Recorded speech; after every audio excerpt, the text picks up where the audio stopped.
ce matin, Dieu nous a fait encore grâce de pouvoir se tenir devant le peuple de Dieu pour écouter la voix de celui qui parle. Si vous vous entendez à recevoir de moi quelque chose, vous ne recevrez rien. Mais si vous entendez recevoir de lui, il va vous donner ce qu'il lui a. Parce que ce qu'il lui a, c'est ce que lui est. Amen. Ce que Dieu a, c'est ce qu'il est. Il nous a donné ce que lui-même est. Il nous a donné son Fils. Et le Fils dit, moi et le Père, nous sommes un. Si vous me recevez, vous recevez le Père. Il y a des gens qui prient, non, ils nous disent, pourquoi Jésus? Non, c'est Dieu le Père que je veux. Alors Jésus dit, non, nul ne peut arriver au Père si ce n'est que par moi.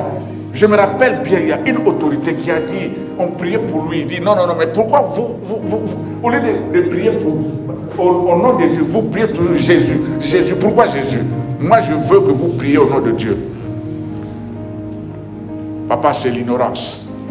Jésus a dit, celui qui veut venir à moi, au Père, doit passer par moi. Parce que moi, je suis le chemin, je suis la vie et la vérité. Nul ne peut atteindre Dieu le Père si ce n'est que par Jésus. Alléluia. Nous sommes en train de parler de l'année du succès.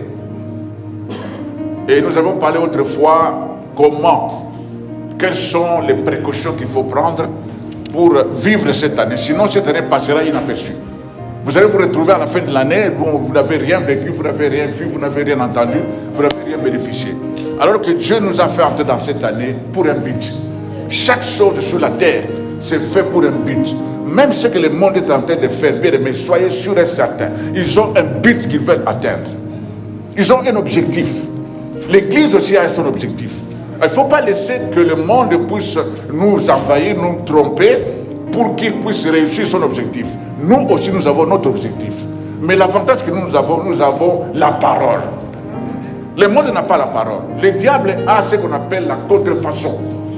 Mais nous avons l'original. Moi, j'ai l'original avec moi. J'ai béni Dieu parce que j'ai l'original. Cette parole est originale.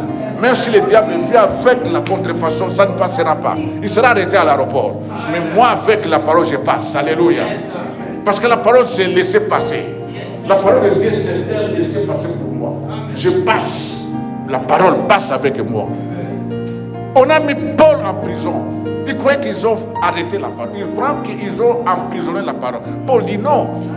Vous m'avez mis en prison, mais sachez que la parole n'est pas en prison. La parole que je prêche, même en prison, va faire des effets. C'est pourquoi Paul en prison a écrit au moins 60% de l'évangile. 60. Les épîtres, il faut compter tout ce qu'il a écrit, au moins 60. 40% c'est pour les 3 évangiles, mais le reste c'est Paul. Pourquoi? Parce qu'il était en prison, mais la parole n'était pas emprisonnée. La parole, quand elle sort, c'est pour faire des effets. Alléluia. Et ce matin, la parole va faire quelque chose dans la vie de quelqu'un. Amen, je reçois. Si quelqu'un croit ça, il dit Amen, moi je reçois ça. Amen, je reçois. Comment et où attendre pour vivre l'année du succès? Il y a un adage qui dit dans le monde, vous connaissez ça sûrement, l'espoir fait vivre, n'est-ce pas? Mais c'est un adage qui n'est pas biblique. C'est mondain. C'est la pensée de l'homme. C'est tout simplement ce qu'on appelle une mentalité populaire. Les gens disent non, l'espoir fait vivre. Même pour ceux-là qui boivent, même pour ceux-là qui sont ivres, ils disent toujours l'espoir fait vivre. Mais il y a une parole dans la Bible qui est dans le même contexte. Mais l'avantage c'est quoi? Parce que cette parole-là est biblique. Tout ce qui est biblique nous fortifie. Tout ce qui est biblique nous donne de l'assurance. C'est dans Ecclésiaste chapitre 9, verset 4. Ce n'est pas le texte que nous allons lire, mais je vous le dis quand même. Ecclésiaste chapitre 9. Qu'est-ce que la Bible dit? Est-ce que quelqu'un connaît ça par cœur? Est-ce que quelqu'un connaît cette parole-là? Ecclésiaste chapitre 9, verset 4. Qu'est-ce que la Bible dit?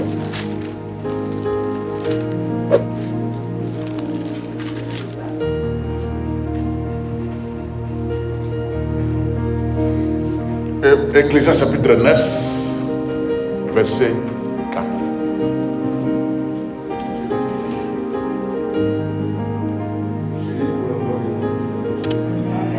Amen.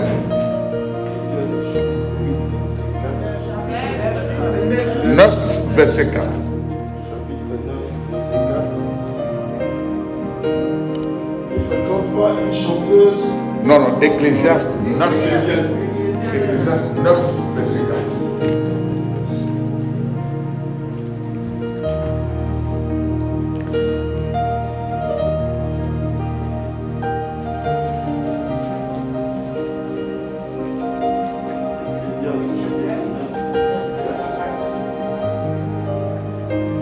Pour ceux qui vivent, il y a de l'espérance. Et même un chien vivant vaut mieux qu'un lion mort. Alléluia. Pour tous ceux qui vivent, il y a de l'espérance. Et même un chien vivant vaut mieux qu'un lion mort. Frère, reste là, tu vas lire l'autre verset. Mais qui est celui qui vit? Celui qui vit, c'est celui qui a la vie. Il y a des gens qui vivent sur cette terre, mais ils n'ont pas la vie. Qui a la vie? C'est celui qui a reçu Jésus comme Seigneur et Sauveur. Celui qui marche avec Jésus. Celui qui est avec Jésus vit. En dehors de Jésus, il n'y a pas de vie. La Bible dit clairement, celui qui a le Fils a la vie. Celui qui n'a pas le Fils n'a pas la vie. Quelqu'un ne peut pas prétendre être en vie s'il n'a pas Jésus. Alors, la Bible nous dit ici, pour tous ceux qui vivent, il y a quoi? Il y a de l'espérance. Alors, qu'est-ce que dit la Bible dans Hébreux 11, verset 1? La foi, c'est une ferme assurance des choses qu'on espère. D'abord, des choses qu'on espère, c'est-à-dire il y a une espérance pour ces choses-là pour lesquelles on espère. Une ferme assurance pour les choses que l'on espère, une démonstration pour de ce qu'on ne voit pas. Ça, c'est la définition biblique de la foi. Quelqu'un peut aussi interpréter comme il entend, mais ça, c'est la définition première de ce que la Bible nous dit. Alors, nous allons lire maintenant Hébreux chapitre 6. Ça, c'est le texte. Hébreux 6, nous allons lire le verset 11 et 12. Hébreux 6. J'ai lu pour la gloire de notre Seigneur Jésus-Christ. Amen. Hébreux chapitre, nous mettons debout, s'il vous plaît. Levons-nous pour honorer cette parole, qui est une parole vivante et puissante qui doit être honorée. Hébreux chapitre 6, 11 jusqu'à 13. J'ai lu pour la gloire de notre Seigneur. Non, jusqu'à 12, pardon. Jusqu'à 12. Hébreux chapitre 6, verset 11 jusqu'au verset 12. Nous désirons que chacun de vous montre le même zèle pour conserver jusqu'à la fin une pleine espérance, en sorte que vous ne vous relâchiez point et que vous imitiez ceux qui, par la foi et la persévérance, héritent les promesses. Amen. Père, cette parole, depuis qu'elle a été annoncée, écrite, garde sa valeur, garde sa puissance. C'est une parole qui vit. Et nous voulons que cette parole entre en nous pour nous réveiller, pour nous faire vivre tout ce qui est en elle. Nous nous abandonnons entre tes saintes mains. Saint-Esprit, prends tout de nous. Saint-Esprit, parle à ce peuple qui n'attend pas un homme, mais qui attend la voix de celui qui parle du haut des cieux. Jésus a dit, quand tu viendras, tu ne parleras pas de toi-même, mais tu prendras tout ce qui est à lui, tu nous l'annonceras. Et nous sommes là dans l'attente de recevoir ce que dit l'Éternel, ce qu'ainsi dit l'Éternel. Parce que ce que dit l'Éternel, c'est ce que Jésus annonce. Et ce que Jésus annonce, c'est ce que tu nous transmets. Nous voulons recevoir cette parole ce matin. Au nom de Jésus. Amen. Nous désirons que chacun de vous montre les mêmes zèles. Les ailes avec lesquelles vous avez commencé l'année.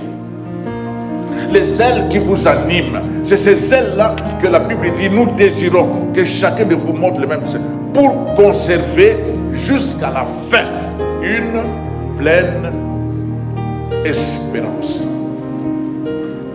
Et la Bible continue, en sorte que vous ne vous relâchiez point et que vous imitiez ceux qui par la foi et la persévérance héritent des promesses. Qui est en attente d'une promesse ce matin? Je crois que tout le monde attend une promesse. Tout le monde attend une parole. Tout le monde attend que Dieu lui fasse quelque chose. Alors, il y a ici 3 mots qui se complètent. L'espérance, la foi et la persévérance. Nous sommes d'accord? Parce que la Bible dit, en sorte que vous ne vous relâchiez point et que vous imitiez ceux qui par la foi et la persévérance héritent des promesses. Nous avons lu dans Ecclésiaste chapitre 9, la Bible dit, il y a pour tous ceux qui vivent, il y a de l'espérance. 3 mots qui sont des mots qui se complètent. Il y a la foi, il y a l'espérance et il y a la persévérance. Alors, la foi, c'est une ferme assurance des choses que l'on espère. On trouve l'espérance. Si on n'espère pas, on ne peut pas trouver. Alors, on lit encore un deuxième verset. Lis-nous un deuxième verset, mon frère, dans Romains 8, 24 jusqu'à 25. Écrivez Romains 8, 24 jusqu'à 25, et nous allons encore lire. Romains 8, 24 à 25, pour compléter ce qu'on vient de lire. J'ai lu dans le nom de notre Seigneur. Alléluia. Romains chapitre 8, verset 24 jusqu'au verset 25. Car c'est en espérant que nous sommes sauvés. Or, l'espérance qu'on voit n'est plus espérance. Ce qu'on voit, peut-on l'espérer encore? Mais si nous espérons ce que nous ne voyons pas, nous l'attendons avec persévérance. Alléluia. Tu attends une promesse. Tu attends une révélation. Tu attends une prophétie.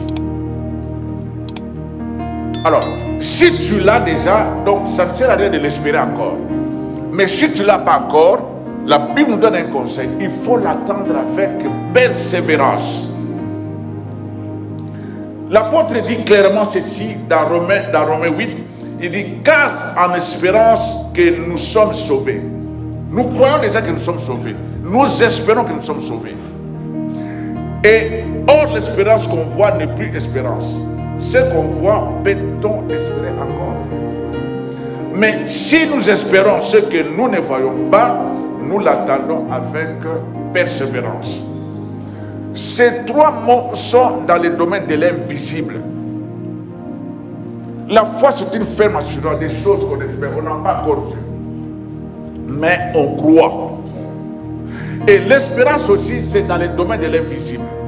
On espère ce qu'on n'a pas encore vu.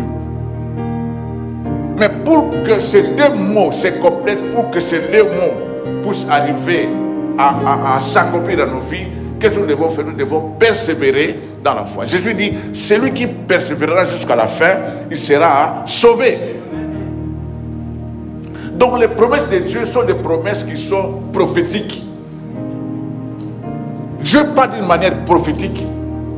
Il peut annoncer la date. Je peux compter la date de l'annonce de la prophétie. Mais la date de l'exécution est toujours cloisonnée. Pourquoi Dieu cloisonne? Pour que le diable ne voie rien. Et pour que toi-même pour qu'il puisse tester aussi ta foi. Si tu es vraiment dans la foi, si tu persévères, si tu crois à ce qu'il a dit, va s'accomplir.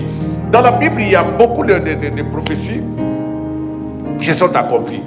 Je vais vous dire une chose. Une prophétie biblique prédit l'avenir. Il prédit l'avenir des événements qui peuvent être aussi négatifs, qui peuvent aussi être positifs. Mais ici, nous sommes dans l'attente des prophéties qui sont positives ou des événements qui sont positifs. S'il y a une prophétie qui est négative, pour que Dieu le fait pour que tu puisses te préparer. Dieu te prépare déjà, voilà ce que moi je t'ai prévu, voilà l'ennemi, voilà ce que l'ennemi veut faire. Mais je te le préviens. Quand Dieu te prévient, c'est pour casser cette prophétie-là qui est négative, qui veut produire des événements négatifs. Mais si Dieu donne une prophétie qui est positive pour toi, il cloisonne la date d'exécution, la date de l'accomplissement, pour que tu puisses persévérer. Abraham est l'exemple par excellence.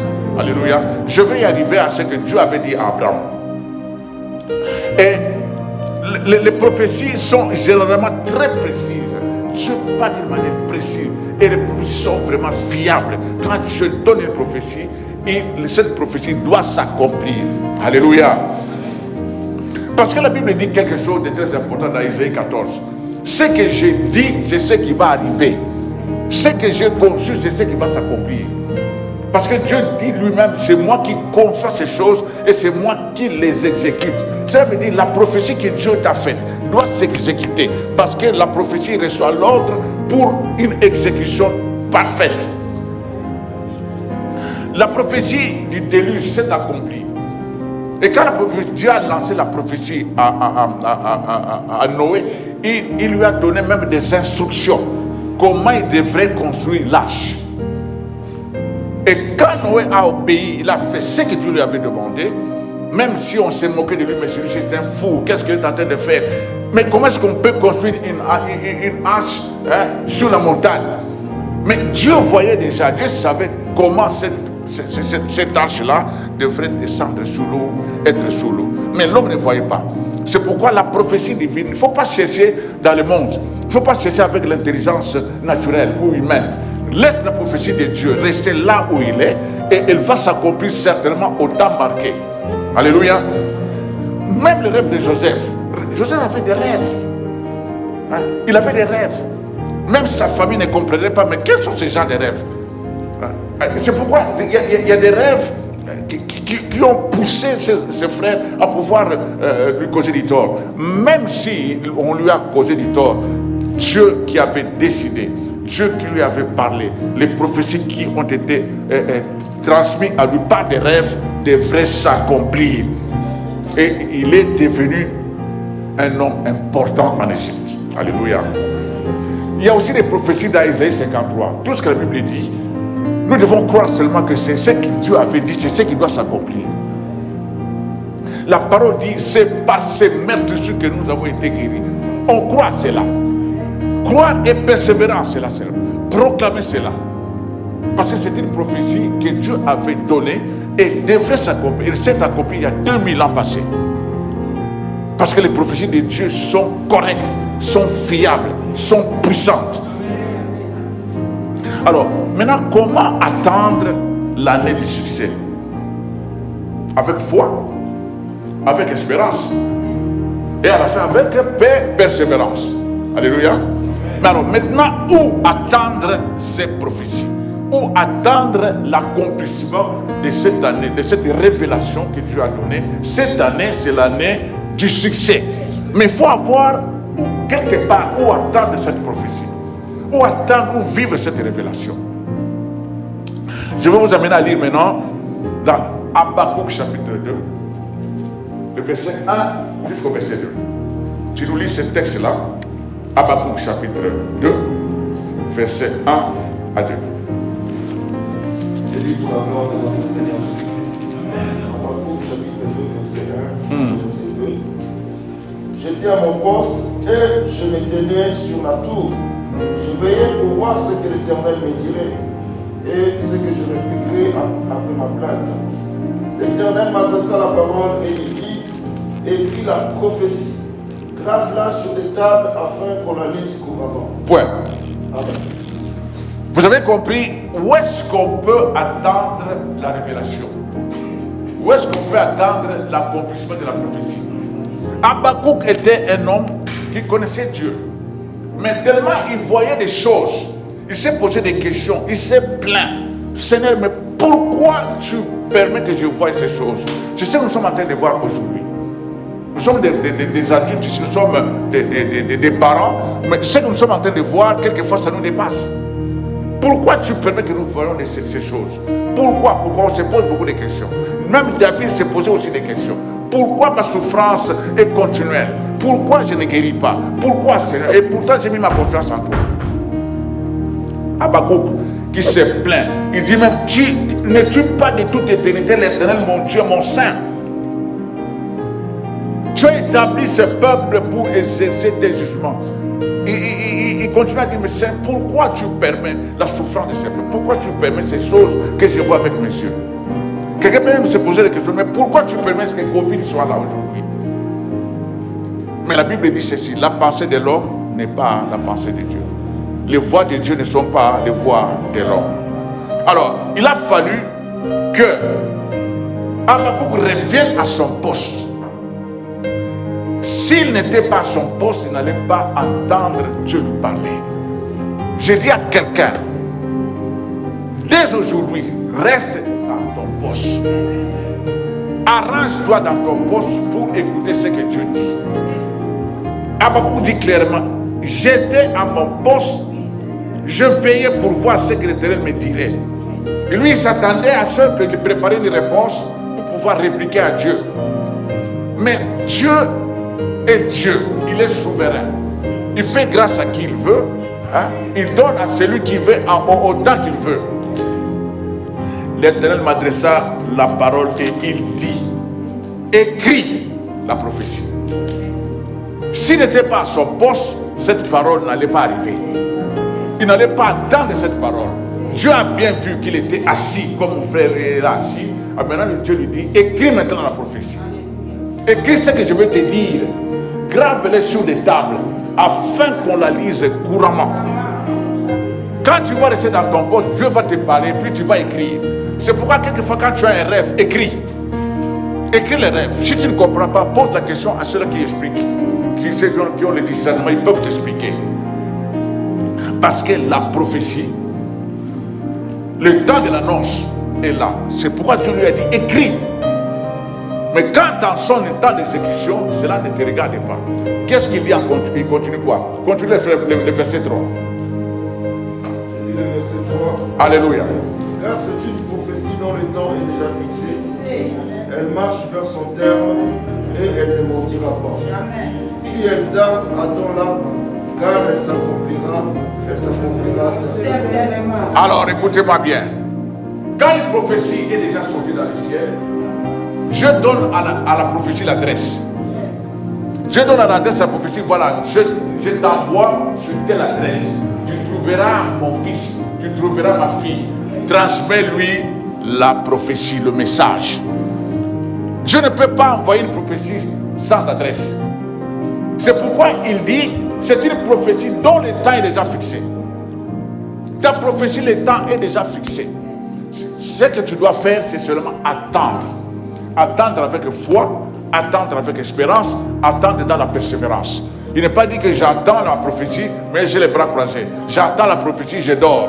L'ennemi va te combattre. Et tu risques de dormir du matin jusqu'à demain. C'est pourquoi la Bible dit, réveille-toi, toi qui dors. Le temps présent, ce n'est pas le temps de dormir. C'est le temps d'attendre sa prophétie, mais dans la louange, dans la prière, dans le jeûne, dans la communion avec le Saint-Esprit. Restez éveillés. Attendre, parce que la prophétie, quand elle arrivera, il va arriver à une adresse. Et la prophétie n'oublie pas l'adresse que Dieu lui a communiquée. Donc il viendra précisément. Là, ils étaient devant la tombe. Jésus est arrivé parce que c'est seulement Marthe et Marie qui ont cherché Jésus. Les autres connaissaient Jésus, mais les autres n'étaient pas approchés à Jésus, n'avaient pas de lien avec Jésus. Sinon, ils pouvaient aussi prier Jésus pour leurs membres de famille. Mais c'est seulement Marthe et Marie qui ont dit non, envoie. Ils ont envoyé un messager, va lui dire, celui qui l'aime est mort, il est malade. Ensuite, Jésus dit non, cette maladie, ce n'est pas pour la mort. En réalité, la maladie, ce n'est pas pour la mort. Quelle est la maladie qui peut tuer l'esprit? Il n'y a aucune maladie qui peut tuer l'esprit. La maladie peut tuer le corps. Mais Jésus dit, la Bible dit, ne craignez pas ce qui tue le corps, mais craignez ce qui tue l'âme. Ça, c'est très important. Alors, quand Jésus est arrivé, il savait bien que c'est la famille qui l'a appelé. Il est arrivé à son temps, il a reçu la révélation. Quand il était là, il a déjà envoyé les messages. Le message qu'il avait envoyé, c'était la prophétie déjà. Ce n'est pas pour la mort. Il y avait une adresse pour cette prophétie-là. Pour celui qui était malade, pour celui dont la famille a demandé l'appel de Jésus, l'intervention de Jésus. Jésus précède son arrivée par une prophétie. Sachez déjà que cette maladie, ce n'est pas pour la mort. Même si Lazare était mort, il devait seulement se réjouir. Nous attendons le Seigneur, il a déjà dit, il a parlé que ce n'est pas pour la mort, même s'il est mort, pour nous, il n'est pas mort. Pour nous, il dort. Jésus est arrivé, il leur dit non, mais il n'est pas mort. La sœur dit non, Seigneur, je sais qu'il va ressusciter parce que toi quand tu promets, tu réalises, tu es la résurrection, il va ressusciter quand tu reviendras. Je dis, mais c'est moi la résurrection. Comme je suis là, votre frère ressuscitera. Il a fallu que Jésus appelle Lazare. Si Jésus avait appelé les morts, même les morts pour lesquels la famille n'avait pas appelé, allaient ressusciter. Parce que Dieu est bon. Mais il attend d'une manière spécifique la demande. Fais ta demande à Jésus, il va te répondre. Même s'il ne te répond pas aujourd'hui, il peut te donner une prophétie. Crois à la prophétie, espère à la prophétie. Continue à penser, à persévérer dans la prophétie. Il a appelé Lazare. Lazare a fait quoi? Lazare est sorti. Alors je voulais dire à quelqu'un, ce matin, Dieu dit, c'est une prophétie dont le temps est déjà fixé. C'est un temps prophétique. Le temps prophétique, on attend, on peut connaître la date. Il pouvait écrire cette date où Dieu lui a parlé. Mais le temps fixé est réservé à Dieu. Alors qu'est-ce qu'il faut faire? Dieu dit, elle marche. La prophétie marche aussi d'une manière prophétique. La prophétie, c'est quelque chose de caché. Même la marche est cachée. Parce que la marche prophétique, Dieu sait quand elle va arriver. Mais toi, tu ne sais pas quand elle va arriver. On te dit, attends, alors reste à ton poste. Même si la nuit passe, même s'il y a 2 jours qui passent, même s'il y a 3 jours qui passent, tu restes à ton poste. Parce que quand la prophétie arrivera, il va te trouver dans ton poste. Ne quitte jamais ton poste. Aujourd'hui, beaucoup ont abandonné leur poste parce qu'il y a des Covid. Ils sont restés à la maison. À la maison, il y a d'autres qui ont même changé d'adresse. Mais quand tu changes d'adresse, quand la prophétie arrivera, il trouvera qui? Et d'ailleurs, si tu changes d'adresse, Dieu sait qu'il a changé d'adresse. La prophétie rentre chez lui. La prophétie ne te trouvera pas. Donc, il y a une marche prophétique. Et quand il y a une marche prophétique, qu'est-ce qui va arriver? Il y a une attente prophétique. Attendre d'une manière prophétique, c'est quoi? Attendre d'une manière prophétique, nous l'avons dit, c'est demeurer ferme. Demeurer ferme là où tu attends. J'attends une prophétie qui doit s'accomplir. Alors, Dieu dit, d'abord, cette prophétie ne mentira pas. Pourquoi elle ne mentira pas? Parce qu'il est sorti de la bouche de Dieu. Tout ce qui sort de la bouche de Dieu, c'est ce qui doit arriver. Il dit, ce que je dis, c'est ce qui arrivera. Isaïe 14, 24. Ce que je dis, c'est ce qui arrivera. Ce que j'ai conçu, c'est ce qui doit s'accomplir. Bien aimé, nous sommes dans ce pays, moi et ma famille, suite à une prophétie. Nous avons entendu une prophétie claire. Je t'ai vu en Suisse. Mais, ma soeur, tu m'as vu en Suisse. Qu'est-ce que je fais en Suisse? Je dis, moi, je ne sais pas. Je t'annonce ce que Dieu m'a fait voir. Je n'ai pas vu notre visage. J'ai vu ton visage, puis je te connais. Je suis allé chercher celui que Dieu m'a montré. Mais il m'a montré ton visage. J'ai vu ton visage. Je vais te dire que je t'ai vu en Suisse. Dieu dit tu seras en Suisse. C'était une prophétie. Et nous sommes arrivés ici par la prophétie. Après cette prophétie, il y a eu aussi d'autres prophéties qui se sont succédées, qui se sont dites. Et nous sommes dans l'attente de toutes ces prophéties. Alors, pour que ces prophéties s'accomplissent, qu'est-ce qu'il faut faire? Nous sommes à notre poste. Nous restons à notre poste dans l'attente de ce que Dieu a promis. Parce que Dieu ne ment jamais. Parce que Dieu, quand il dit un mot, la chose doit s'accomplir. Alléluia. Donc ta prophétie est en marche, mon bien-aimé. Attends ta prophétie, mais reste à ton poste. Que personne ne te dérange. Que personne ne te mente. Nous savons qu'il y a un seul menteur. Jésus l'a révélé, il dit, le diable c'est un menteur dès le commencement. Donc c'est le père du mensonge. Tout ce qui est mensonge a un père.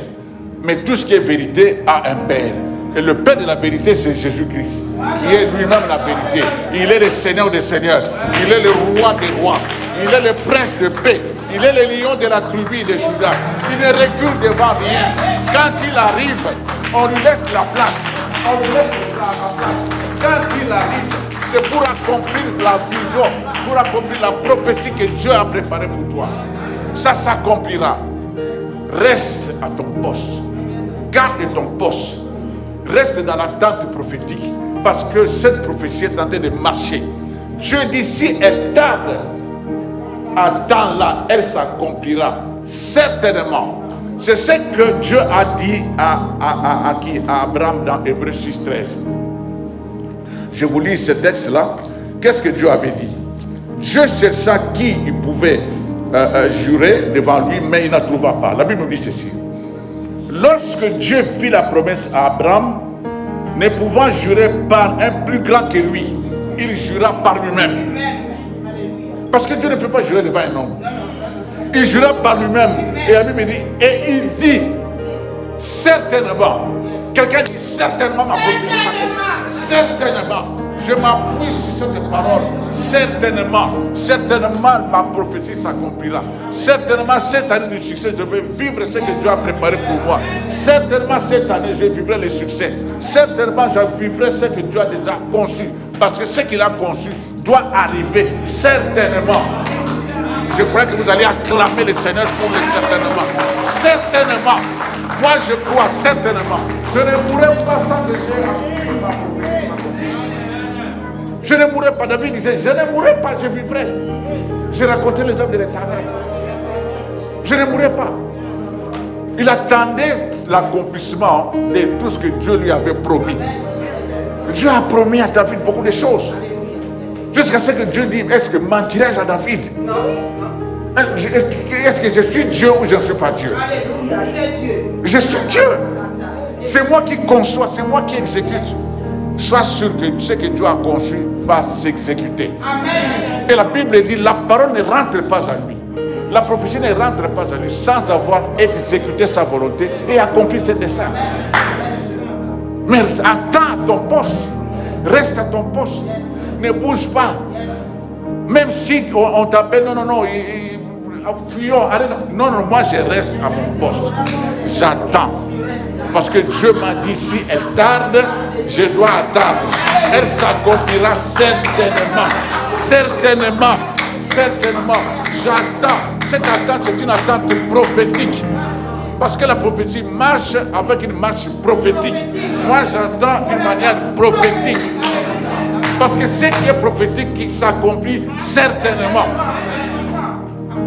Ce qui est prophétisé va s'accomplir certainement. Parce qu'on n'est pas venu pour laisser les autres. Dieu nous a envoyé chacun pour un but, pour une mission. Et cette mission doit s'accomplir. Et ça s'accomplira certainement. Parce que Dieu est Dieu. Il n'est pas un homme pour mentir. Il n'est pas un fils de l'homme pour se repentir. C'est un Dieu. Bien aimé, nous avons un Dieu qui opère des miracles. C'est un Dieu puissant. C'est un Dieu vivant. Qui peut comprendre une femme qui n'a pas de matrice, qui n'a rien du tout? Il va avoir 15 enfants. Et même les médecins se donnent. Mais c'est quoi ça? 15 enfants. Qui pouvait imaginer cela? Qui peut faire cela si ce n'est que Dieu? Bien aimé, j'ai reçu la révélation de ce matin. J'ai prié, j'ai dit, le Seigneur me dit, écoutez, ma parole c'est une structure qui est établie. C'est un immeuble. Et dans cette structure-là, il y a des compartiments. Compartiments de guérison. Là, dans ces compartiments-là, il y a toutes les pièces de rechange. Il y a tout ce que vous avez besoin pour votre corps. Il y a tous les organes qui sont là. Il y a le cœur, il y a le bras, il y a le main, il y a le pied, il y a tout. Il y a le foie, il y a tout ce qui est guérison se trouve dans ces compartiments-là. Il y a un compartiment de délivrance. Dans ces compartiments, il y a toutes les armes. Plus puissantes que les Kalachnikov. Les armes sont là-dedans. Il y a un compartiment de louange où il n'y a que la louange. Il y a un compartiment d'adoration. Il y a que si tu veux chercher l'adoration, connecte-toi dans ce compartiment-là. Tu apprendras comment adorer Dieu. Tu apprendras comment louer Dieu. Donc la parole ici est une structure bien structurée, bien établie. Quand tu as besoin, entre dans la structure. Tu vas trouver ce que tu as besoin. Et Dieu connaît ce que tu es. Dieu sait ce que tu as besoin. Dieu sait ce que tu attends. Reste connecté avec lui pour vivre ce que tu attends. C'est pourquoi il a dit ce matin, reste à ton poste. Reste à ton poste. La prière qu'on doit faire ce matin, c'est tout simple. Seigneur, j'ai compris, je veux rester à mon poste. Je me suis déplacé parce que j'ai suivi une pensée ou j'ai suivi quelqu'un. Non, Seigneur, je reviens à mon poste. Je veux rester à mon poste. Dieu t'attend à ton poste parce que la prophétie a reçu l'adresse d'elle. Il ne viendra pas dans une autre adresse. Il viendra dans l'adresse où Dieu l'a envoyé. Et l'adresse est même cloisonnée. Parce que si l'adresse est cloisonnée, la date de l'exécution est cloisonnée aussi. Hérode était complètement dérangé. Jésus est déjà né. Parce que ce qui a été prophétisé pour Jésus, c'était déjà écrit depuis la création. La possédée de la femme écrasera la tête du serpent. Le serpent lui-même ne savait même pas quand est-ce que sa tête sera écrasée. Mais quand Jésus est né, ce sont les mages qui vont apprendre au roi qu'il y a un roi qui est né. Mais il est né où? Il va appeler les gens. Dites-moi où est-ce qu'il est né? Mais quel est ce roi? Quand il va faire tout ce qu'il voulait faire pour tuer Jésus, Dieu a déjà accompli sa prophétie. Il a déplacé Jésus pour le faire grandir à côté. Donc, tout ça, on peut connaître la date, mais l'exécution est réservée à Dieu. Je voulais encourager quelqu'un ce matin. Reste à ton poste. Amen.